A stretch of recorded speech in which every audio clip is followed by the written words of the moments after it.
Pakita ko na.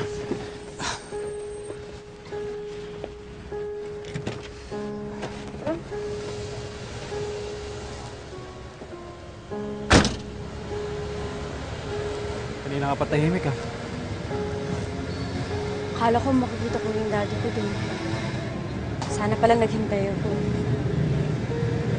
Alam mo, pointless na yan. Kasi wala nga siya sa venue eh. Sarap ba?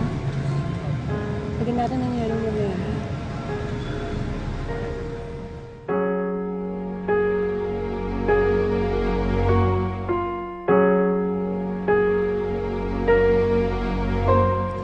Okay lang yun. Malayo naman sa bituka to. Zach? Bakit magkasama kayo? Uy, ano naman kung magkasama kami? Problema ba doon? Wala. Zach, muna na ako sa inyo. Salamat. Maricel! Take care, okay?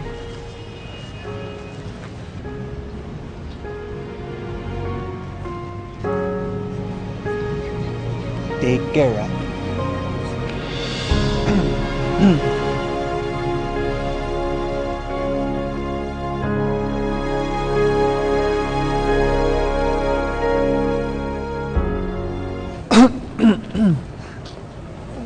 Oh, Rihanna. Ex mo. Ex-boyfriend.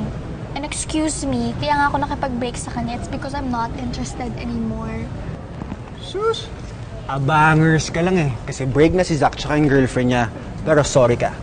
Pinupormahan na tong tropa ko. What? Sino?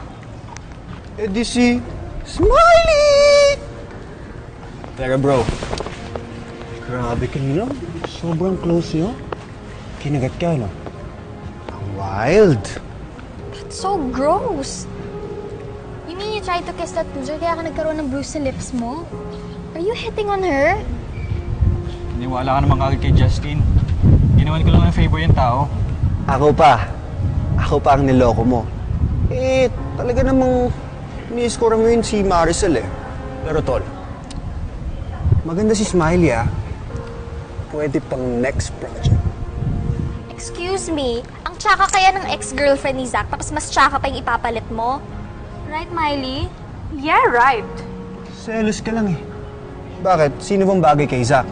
Ikaw? Seriously, bakit kayo magkasama? Tsaka ano ba talaga nangyari sa'yo? Long story. Basta may hinahanap siya, tapos sa tingin ko matutulungan ko naman siya eh. Yun nga lang, napaaway kami sa isang snatcher, kaya nagkaroon ako ng sugat dito. That's it. You mean napaaway ka dahil sa babaeng yun?